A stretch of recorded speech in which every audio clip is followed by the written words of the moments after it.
Good morning आणि स्वागत मित्रहो. या पर्यावरणशास्त्र प्रकल्प लेखन कार्यक्रमांतर्गत भाग 3 मागील 2 भागामध्ये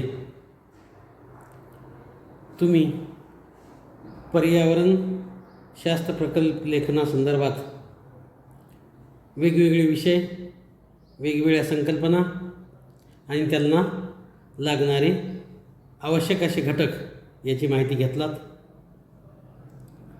आजच्या या भागामध्ये पुन्हा एक पर्यावरणाशी निगडीत, पुन्हा एक पर्यावरणाशी जवळीक असणारा आणि ज्यामुळे पर्यावरण दिवसेंदिवस सतत बदलत आहे तो घटक किंवा विषय आपण पाहणार आहोत. मित्रहो, पर्यावरण असेल आणि पर्यावरण जर संतुलित राखलं, शुद्ध राखलं तरच येणाऱ्या भविष्यात आपण जिवंत राहणार आहोत. अन्यथा जसे पक्षी प्राणी मरून जात आहेत, नष्ट होत आहेत, नामशेष होत आहेत, तशीच अवस्था मानवाची सुद्धा होणार आहे आणि होण्याची शक्यता आहे. ही शक्यता नाकारता येत नाही. म्हणून या भागामध्ये आपण पुढचा आणखी एक छोटासा भाग, वृक्षसंवर्धन काळाची गरज. जर काही विद्यार्थ्यांनी, काही पदवी व पदव्युत्तर अभ्यास करणाऱ्या मुलांनी हा विषय निवडला असेल, घटक निवडला असेल, वृक्षसंवर्धन काळाची गरज, तर या घटकामध्ये मी प्राध्यापक डॉक्टर एन जी पोपतवार, विभाग प्रमुख आणि संशोधक मार्गदर्शक, मत्स्यशास्त्र विभाग, ज्ञानोपासक महाविद्यालय जिंतूर, जिल्हा परभणी, महाराष्ट्र, संलग्नित स्वामी रामानंद तीर्थ मराठवाडा विद्यापीठ नांदेड, आपलं पुन्हा एकदा स्वागत करतो आणि वृक्षसंवर्धन काळाची गरज या विषयासंदर्भात, घटकासंदर्भात थोडीशी व समर्पक माहिती देण्याचा मी प्रयत्न करतो आहे. मित्र, हा विषय तुम्ही निवडलात, घेतलात, वृक्षसंवर्धन काळाची गरज, तर सर्वप्रथम जे 4 सर्वसामायिक पेजेस आहेत, हे 4 सर्वसामायिक पेजेस तुम्हाला पुढे लावावं लागतील तुमच्या प्रकल्प लिखाणाच्या पुढे. त्यानंतर तुमची अनुक्रमणिका येईल. अनुक्रमणिकेमध्ये पुन्हा अनुक्रमांक, घटकाचं नाव आणि पान नंबर किंवा पेज नंबर. या अनुक्रमणिकेमध्ये तुम्हाला सुरुवातीला काय असेल? प्रस्तावना, वृक्षसंवर्धन काळाची गरज हा विषय तुम्ही घेतलेला आहे, तुम्ही वर लिहिलेला आहे तुमच्या प्रकल्पावर. तर त्या संदर्भानं वृक्ष म्हणजे काय, त्या वृक्षाची आजची अवस्था काय आहे, पूर्वीची अवस्था काय होती आणि भविष्यात काय होणार आहे, एक छोटंसं विश्लेषणात्मक आणि किंवा तुलनात्मक तुम्ही त्याच्याबद्दल लिहू शकता. त्यानंतर त्याचा हेतुकथन, तुम्ही हा विषय का घेतला, का निवडला, तुमचा हेतू काय आहे, आणि मग या विषयानुरूप, या विषयाला बांधील राहून तुम्ही कुठले कुठले घटक घेणार आहेत, तुम्ही कुठल्या घटकाचा अभ्यास करणार आहेत किंवा कुठल्या घटकाची माहिती लिहिणार आहेत, तुम्हाला जे वाटलं त्याप्रमाणे तुम्ही लिहू शकता. त्यानंतर तुम्ही कुठल्या परिसराची माहिती घेणार आहेत, एखाद्या गावाची असेल, एखाद्या शहराची असेल, एखाद्या डोंगराळ भागाची असेल किंवा एखाद्या जंगलाची असेल, तर त्या जंगलाची तुम्ही तिथं माहिती लिहावी असं अपेक्षित आहे, त्या असं तिथं उद्घोषित आहे. त्यानंतरचा पुढचा मुद्दा आहे वृक्षाचे प्रकार. आता वृक्षाचे प्रकार म्हटलं की मित्र, इथं पुन्हा आणखी थोडासा संभ्रम निर्माण होण्याची शक्यता आहे तुमच्यामध्ये. आता इथं मी फक्त 2च दिलेले आहे तुम्हाला, औषधी आणि बिगर औषधी. त्याच्यामध्ये पुन्हा वेगवेगळे तुमची जळावं असतील किंवा इमारतीचं लाकूड असेल, बांधकामाचं लाकूड असेल. आता हे वेगवेगळे व्यक्तिपरत्वे किंवा वापर परत्वे तुम्ही त्याचे प्रकार पाडू शकता, प्रकार करू शकता. असं नाही की हेच आहे तसं. इथं मी फक्त तुम्हाला समजण्यासाठी तुम्हाला माहितीच तर फक्त 2 प्रकार केलेले आहेत. एक आहे औषधी वृक्ष आणि दुसरा आहे बिगर औषधी वृक्ष. मग तुम्हाला तुमच्या परिसरात सापडणाऱ्या ही वृक्षाचा तक्ता तयार करावा लागेल. आमच्या परिसरात एवढे औषधी वृक्ष सापडतात आणि एवढे बिगर औषधी वृक्ष सापडतात. मग गेल्या 5 वर्षात किंवा गेल्या 4 वर्षात यांची संख्या वाढली का कमी झाली याचा तुलनात्मक पुन्हा अभ्यास द्या, तक्ता द्या किंवा त्याचा चार्ट तयार करा. आणि मग या चार्ट तयार केल्यानंतर औषधी आणि बिगर औषधी, मग औषधी कुठली आहेत, बिगर औषधी कुठली आहेत, त्या औषधीची माहिती तुम्हाला असेल, त्याचं संकलन केलं असेल, त्याची माहिती गोळा केली असेल, ती माहिती थोडी थोडी लिहा, जास्त लिहू नका. का तर औषधी वृक्ष म्हटलं की मग त्याची माहिती खूप मोठी होती. सगळी द्यायची गरज नाही, एक महत्त्वाची माहिती त्यात ॲड करा. तुम्ही जर सगळे द्याल तर तुमचा प्रकल्प हा 100-200 पानाचा होईल. तेवढी आम्हाला अपेक्षा नाही. तुम्हाला संशोधन यावं, तुम्ही संशोधनाप्रती थोडंसं जागरूक व्हावं, निसर्गाप्रती जागरूक व्हावं, तुम्हाला त्याची संकल्पना यावी, हा यामागचा उद्देश आहे. म्हणून छोटीशी आणि कमी याच्यामध्ये माहिती द्यायची, वेगवेगळ्या झाडाची, औषधी झाडाची आणि बिगर औषधी झाडाची. पुढचा मुद्दा वृक्ष व इतर झाडांची. मग समजा औषधी असेल, बिगर औषधी, मग आणखी कुठले वृक्ष तुमच्या परिसरात सापडतात, त्या कुठल्या वृक्षाचा काय उपयोग केला जातो, तुमच्या परिसरात जे तुम्ही डोळ्यांनी पाहता, जे अनुभव घेता, ते तुमच्यासमोर होतात, हे तुम्ही तुमच्या ह्याच्यात लिहावायचे आहेत. इतर वृक्ष कुठले आहेत, मग त्याचा उपयोग काय केला जातो, त्याचा उपयोग कशासाठी करतात, त्याचा निसर्गाप्रती, मानवाप्रती, प्राण्याप्रती काय उपयोग आहे का, हे तुम्ही त्याच्यामध्ये नमूद करावायचं आहे, लिहावायचं आहे. त्यानंतर पुढचा घटक किंवा पुढचा मुद्दा, इथं पुन्हा थोडीशी स्पेलिंग मिस्टेक ज्याला आपण म्हणू ते झालेलं आहे, तेवढं तुम्ही करेक्शन करून घ्यावं. इथं पुन्हा वृक्षांचे मानवी जीवनात महत्त्व, वृक्षांचे मानवी जीवनात महत्त्व. मग या झाडाचं परंपरेपासून किंवा अनादी कालापासून या वृक्षाचं काय महत्त्व आहे.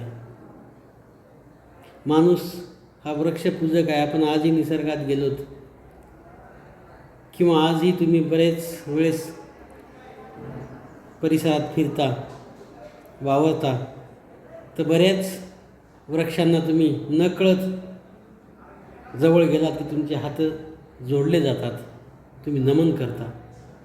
हे तुमचे त्या वृक्षाप्रती असलेली तुमची आदराची भावना आहे. मग ही आदराची भावना आज दिवसेंदिवस कुठंतरी लोप होत चाललेली आहे, नष्ट होत चाललेली आहे. मग ह्या वृक्षाचं जीवनात काय महत्त्व आहे आणि हे वृक्ष जीवनात कसे उपयोगी आहेत याची माहिती तुम्ही देऊ शकता. इथं याची माहिती तुम्ही उद्घोषित करू शकता, लिहू शकता. उदाहरण दाखल द्यायचं झालं, वडाचं झाड असेल, पिंपळाचं झाड असेल, आंब्याचं झाड असेल किंवा चिंचेचं झाड असेल, तर या झाडाची, या वृक्षाची काय माहिती आहे, या वृक्षाची काय महत्त्व आहे. किंवा औषधी वनस्पती असेल, एखादा दुसरा आणखी कुठली वनस्पती असेल, तर त्या औषधी वनस्पतीचा खैर असेल, तर या वनस्पतीचा काय उपयोग आहे. चंदन असेल, या वृक्षाचा काय वापर आहे, तर हे तुम्ही त्याच्यामध्ये नमूद करू शकता, लिहू शकता. म्हणजे वृक्षामुळे मानवाच्या जीवनात स्थैर्य कसं येतं आणि मानवाचा दृष्टिकोन बदलण्याचा, पाहण्याचा कसा बदलतो, कसा वेगवेगळा होतो, हे सुद्धा तुम्ही त्याच्यामध्ये लिहू शकता, नमूद करू शकता. वृक्षाचे मानवी जीवनात महत्त्व हा घटक त्याच्या अनुषंगाने तुम्ही लिहू शकता, यात तुम्ही वापर करू शकता. म्हणजे प्रस्तावना, अनुक्रमणिका, वृक्षाचे प्रकार, औषधी, बिगर औषधी, वृक्ष व इतर झाडाची माहिती, वृक्षाचे मानवी जीवनात महत्त्व, हे असे वेगवेगळे घटक तुम्ही घेऊ शकता, लिहू शकता. आता इथे मित्र मी 2 फोटो टाकलेले आहेत. पहिल्या फोटोमध्ये तुम्ही पाहता, ही पहिली फोटो आहे वृक्ष, त्याच्या खाली असलेली वेली लता आणि झुडपाळ प्रदेश, थोडक्यात जंगली प्रदेश, जंगल प्रदेश तुम्हाला दिसतो आहे. मधून वाट, हा जंगली प्रदेश आणि झाडं कसे वाढलेले आहेत हे याच्यातून दिसतं. बरोबर आहे. वृक्ष. आणि दुसरा फोटो तुम्ही टाकलेला आहे मुद्दाम म्हणून, आणि तो फोटो आहे हा. तर हे पीक कोणतं आहे तुम्हाला आठवायची किंवा जास्त वेळ लागणार, तुम्ही एका क्षणात सांगणार. हे मक्याचं पीक आहे. हे गवताळ प्रदेश आहे मित्र. एका साईडला वृक्ष, दुसऱ्या साईडला गवताळ प्रदेश किंवा पिके. मग खरीप पिके किंवा रब्बी पिके हे सुद्धा त्याच्यामध्ये तुम्ही वेगळा घटक घेऊन, इथं आपण फक्त वृक्षतोड घेतलं, पण त्याच्या अनुषंगाने तुम्हाला माहिती राहावं, तुम्हाला लक्षात यावं म्हणून हा सुद्धा विषय तुम्ही ते हे केलेला आहे की तुम्ही काय करू शकता. खरीप पिके, मराठवाड्यात घेतली जाणारे खरीप पिके आणि त्यांची माहिती, किंवा मराठवाड्यातील खरीप पिकाचा आढावा, एक विश्लेषणात्मक अभ्यास, हा विषयसुद्धा तुम्ही त्यात घेऊ शकता, त्यात लिहू शकता. पण हे वृक्षामध्ये नाही, फक्त तुम्हाला माहिती राहावं त्या संदर्भात. वृक्ष वेगळे आणि हे पिके वेगळी. इथं तुम्हाला जस्ट थोडक्यात तुम्हाला सांगण्याचा प्रयत्न केला. आता इथं तुम्हाला 2 चित्र दिसतील, 2 फोटो दिसतील. हा पहिला फोटो घनदाट जंगलाचा दिसतो, हा फोटो जो की ग्रीन कलरमध्ये मी हे करत आहे. आणि दुसरा फोटो या ठिकाणी मित्र या निळ्या कलरमध्ये हा तुम्ही पाहिला असेल. बरोबर. काही ओसाड जमीन दिसते, काही हा पाणथळ जागा दिसते या ठिकाणी, काही या ठिकाणी पाणथळ जागा दिसते, आणि हे वृक्ष आहे, म्हणजे जंगल नाही. या ठिकाणी झाडं होती, पण झाडं कालांतराने तोडली मानवांनी, मनुष्यांनी आपल्या फायद्यासाठी. मग ते जळाऊ लाकूड असेल, औषधी लाकूड असेल, बिगर औषधी असेल, इमारतीचं लाकूड असेल, किंवा आणखी अन्य कुठल्याही प्रकारामध्ये असेल, हे इथले जंगल किंवा हे तोडलेलं आहे आणि हा ओसाड होत चाललेला आहे. आणि आज आपल्या भारतामध्ये, विशेषतः महाराष्ट्र आणि त्यातल्या त्यात मराठवाड्यात जंगलाचं प्रमाण कमी होत चाललेलं आहे. कारण हेच की दिवसेंदिवस मानव या जंगलावर अतिक्रमण करतो आहे, हे जंगलं तोडतं आहे, आणि मग जंगलं नष्ट झाल्यानंतर त्या ठिकाणी काय होतं, वाळवंट होतं, हे तुम्हाला सांगायची गरज नाही. तर मग या जंगलतोडीमुळं किंवा वृक्षतोडीमुळं कुठले दुष्परिणाम आहेत, कुठले वेगवेगळे निसर्गाप्रती होणारे किंवा निसर्गाला बाधक असणारे घटक, बाधक असणाऱ्या गोष्टी घडत आहेत. पाणीचक्र, पावसाचं पाणीचक्र बदललेलं आहे, उन्हाचं चक्र बदललेलं आहे, आणि हिवाळा चक्रसुद्धा बदललेलं आहे. म्हणजे हे कशाचा परिपाक आहे, हे कशाचं द्योतक आहे, तर दिवसेंदिवस जंगलं नष्ट झाली, पर्यावरण जर नष्ट झालं तर भविष्यात याच्यापेक्षा विदारक आणि भयानक स्थिती आपल्याला पाहायला भेटेल, यात शंकाच राहणार नाही किंवा शंका येणार नाही. आता मित्र हे मागचे मी काही 2-3 तुम्हाला घटक सांगितले. त्याच्या पुढचा घटक वृक्षतोडीचे दुर्लक्ष व दुष्परिणाम. आता हे औषधी वृक्ष असतील, जळाऊ वृक्ष असतील, किंवा बांधकामाचे वृक्ष असतील, फर्निचरचे वृक्ष असतील, तर ह्या वृक्षतोडीमुळे दिवसेंदिवस तोड जी जास्त होत आहे, तर याच्याकडे केलं जाणारं दुर्लक्ष आणि मग त्याचे मानवावर किंवा निसर्गाप्रती दिसणारे, आढळून येणारे दुष्परिणाम. वृक्षतोडीचं दुर्लक्ष आणि दुष्परिणाम काय आहेत. आता विषय आला म्हणून मित्र तुम्हाला सांगतो. तुम्ही रोज कॉलेजला जाता, तुम्ही ज्या कॉलेजला जाता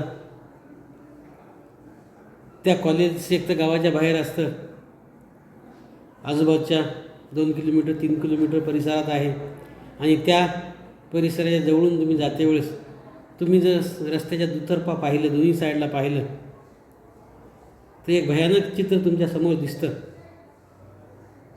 ज्या चित्रावर किंवा ज्याच्या संदर्भानं आपण बोलत नाहीत, आपण आज गप्प आहोत.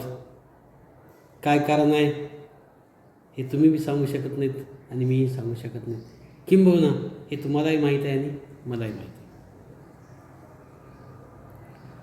उदाहरणादाखल तुम्हाला एक छोटंसं उदाहरण सांगतो मित्र. तुम्ही जेव्हा जिंतूरमधून ज्ञानोपासक कॉलेजला येता, कॉलेजच्या दुतर्फा दोन्ही साईडनं जसं तुम्ही गाव संपतं की तुम्हाला एक विलक्षण चित्र दिसतं आणि दोन्ही साईडला आहेत अशा असणाऱ्या वीटभट्ट्या. त्या वीटभट्ट्यामध्ये वापरलं जाणारं लाकूड आणि या वीटभट्ट्यासाठी लागणारी माती. किती आज आपण पिकाऊ जमीन नापीक करत आहोत, किती आज आपण मातीचं नुकसान करत आहोत आणि आज आपण किती वृक्षतोड करत आहोत याचं ज्वलंत उदाहरण तुम्ही जाते वेळेस किंवा येते वेळेस थोडं जरी पाहिलं आणि लक्षात आठवलं तर तुम्हाला त्याची चुणूक येऊन जाईल. जास्त सांगायची गरज पडणार नाही. प्रत्येक वीटभट्टीमध्ये जशा तशा जंगलं तोडली जातात, वृक्ष तोडली जातात आणि विटा भाजण्यासाठी हे लाकडं त्या वीटभट्टीमध्ये ठेवलं जातं. मूळतः विटासाठी वीटभट्टीसाठी तुम्हाला दगडी कोळसा, भुसा किंवा औष्णिक वीज निर्मिती केंद्राची राख ही वापरावयाची असते. वापरावा असा अपेक्षित आहे, पण इथं सर्रास माती आणि लाकूड वापरलं जातं. म्हणजे निसर्गाचं, मातीचं मृदा प्रदूषण ज्याला म्हणतं किंवा मृदेची होणारी झीज, ऱ्हास आणि वृक्षतोडीची दुष्परिणाम व कारणे काय आहेत हे तुम्हाला सहज आणि ओघवत दिसून येईल. दुसरं आहे वृक्षतोडीची कारणे. मग हे झाडं, हे वृक्ष का तोडले जातात, या वृक्षतोडीची कुठले कारणं आहेत. प्रत्येक शेतकरी, प्रत्येक मनुष्य आज आपल्या शेतातील, आपल्या शिवारातील, आपल्या परिसरातील वृक्ष तोडून आणतो आणि त्याची वृक्षतोड करतो. काय कारणं आहेत, त्याची संभाव्य कारणं काय आहेत, तो का वृक्षतोड करतोय हे तुम्ही त्याच्यामध्ये लिहावयाचं आहे. मग वृक्षतोड केल्यानंतर आपण ते वृक्षारोपण करतोत का? वृक्षारोपण व घ्यावयाची काळजी. आता इथेही पुन्हा मी जास्त बोलणार नाही. तुम्ही कॉलेजचे विद्यार्थी आहात, शालेय जीवनातले विद्यार्थी आहात, तुम्ही सामाजिक जीवनात वावरता राहता. मित्रहो, दरवर्षी केंद्र सरकारपासून ते राज्य सरकारपर्यंत आणि राज्य सरकारपासून ते गाव पातळीपर्यंत, शहर पातळीपर्यंत ह्या वेगवेगळ्या योजना राबवल्या जातात. वेगवेगळ्या योजनेमध्ये झाडं लावली जातात. किंबहुना लावण्यापेक्षा, झाडं जगवण्यापेक्षा पैसे कसे वाढवले जातील, पैसे कसे मिळवले जातील याचीच जास्त काळजी घेतली जाते. वृक्षारोपण कुणी काळजी घेत नाही. दरवर्षी तेच वृक्ष लावायचे, दरवर्षी त्याच खड्ड्यात वृक्ष लावायचं. मग हे वृक्ष जातं कुठं याची आपण काळजी घेतो का? याचं वृक्षारोपण केलं आहे याचं निगा घेतली का? त्याला दर महिन्याला त्याची कुंपण केली का? त्याला पाणी दिलेलं आहे का? कुठलं जनावर त्याला खाल्लेलं नाही, कुणी त्याला नाश केलेला नाही का, वाळलेलं नाही हे आपण पाहिले का? याचं आपण काही नामनेश पाहत नाही, याचं आपण नाव घेत नाही. फक्त आपलं काम फोटोसाठी, पेपरात देण्यासाठी, टी व्हीवर देण्यासाठी फक्त आपण वृक्षारोपण करतो, त्याचे फोटो काढतो आणि फक्त आपण दाखवण्यासाठी करतो. आत्मीयतेनं मनातून आपण काहीही करत नाहीत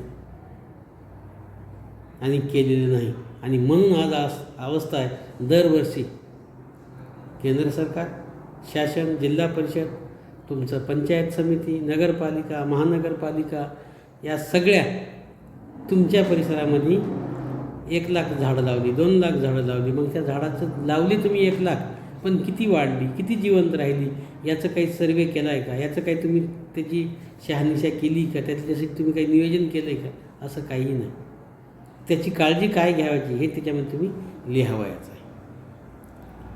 वृक्षारोपण व त्याचे मानवी जीवनातील उपयोग. आता हे वृक्ष वेगवेगळे आहेत. त्या वृक्षाचं बिगर औषधी असेल किंवा आणखी कुठलंही वृक्ष, या वृक्षाचा मानवी जीवनात काय उपयोग आहे मानवाचा वृक्षाप्रती पाहण्याचा दृष्टिकोन कोणता होता, कोणता आहे आणि भविष्यात कोणता राहील. मग त्यासाठी आपण काय केलं पाहिजे. तुम्ही आम्ही प्रत्येकजण अधिकार मागतो, अधिकार सांगतो. हा आमचा अधिकार आहे, ह्या आमचा अधिकारात येतं. मग जेव्हा अधिकार मागतो त्यावेळेस आपण कर्तव्यसुद्धा करायला पाहिजे, पण आपण ते कर्तव्य करत नाहीत. आपण कर्तव्याकडं डोळे झाक करतो. फक्त आपण अधिकार मागतो आणि अधिकारानं सांगतो. मग हे कितपत योग्य आहे, हे कितपत संयुक्तिक आहे, हे तुम्ही इथं लिहावायचे.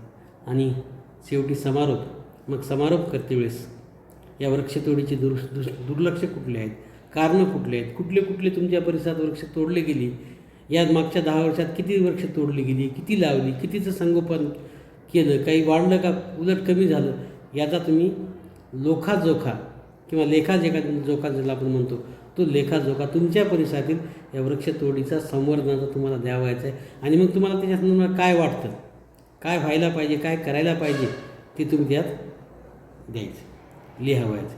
आणि शेवटी संदर्भ सूची.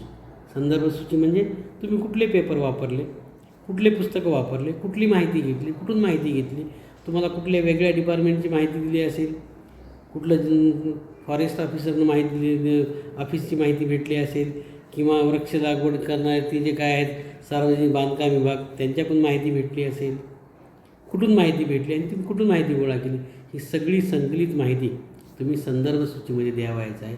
आणि हा प्रकल्प तुम्ही तुमच्या सराकडे सादर करावायचा आहे मित्र, किंवा तो जमा करावायचा. हे बरोबर. याच्यात काही जर असेल तर हे इथं मी दाखवलेलं आहे पुन्हा चित्र. एका चित्रामध्ये हे जंगलतोडीमुळे वाळवण झालेलं आहे संपूर्ण या चित्रामध्ये, आणि हा वाळवण तुम्हाला दिसतो आहे, चिखलाला भेगा पडलेल्या आहेत. आणि दुसऱ्याकडे हे सूचीपर्णी वृक्षाचा प्रदेश, इथंसुद्धा हा जंगली प्रदेश आणि डोंगराळ प्रदेश, जिथे की मोठमोठे झाडं वाढलेली आहेत या पर्वतापेक्षा, टेकडीपेक्षा. आणि दुसऱ्या साईडला विस्तीर्ण जंगली एरिया, जंगल एरिया नष्ट होऊन हा वाळवंटाचा प्रदेश, गाळाचा प्रदेश झालेला आपल्याला दिसून येतो. या दुसऱ्या चित्रात तहच आहे, नाल्यावाटं पाणी सोडलं जातं. आज आपल्या घरामध्ये झाडं लावली जात नाहीत किंवा झाडं वाढवली जात नाहीत.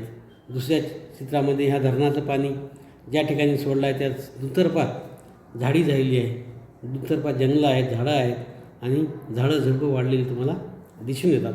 या पाण्याचा वापर केला जातो. आणि या चित्रामध्ये मित्रहो, जंगलतोड झाल्यामुळे काय झालेलं आहे, बऱ्याच ठिकाणी गवताळ प्रदेश निर्माण झालेले आहेत. हे गवताळ प्रदेश असं जर वाढत गेले तर हे गवताळ प्रदेश एका सीझनपुरतं किंवा एका वातावरणापुरतं वाढतील, पण जर उन्हाळा आला ते वाळून जातात आणि उष्णतेचं मग शोषण केलं जात नाही, पर्यायानं उष्णता वाढते.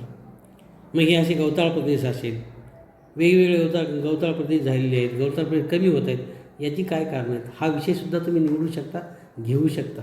म्हणजे तुम्हाला कुठलाही विषय घ्यायचं हे स्वातंत्र्य आहे, तो तुमच्या आवडीचा.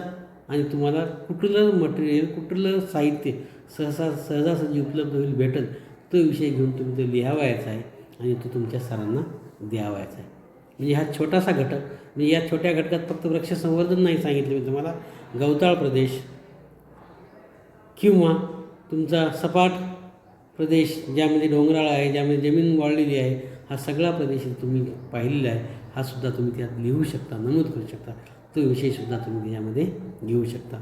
इथपर्यंत आपण पाहिलेलं आहे मित्र. काही अडचण असेल, काही असेल तर मला व्यक्तिशः भेटा किंवा कॉन्टॅक्ट करा. मला भ्रमणध्वनीवरसुद्धा फोन करू शकता. काही अडचण असेल तर मी तुमची अडचण सोडवण्याचा पुरेपूर प्रयत्न करेन. धन्यवाद आपले सर्वांचे. पुन्हा एकदा आपण पुढील भागात भेटू.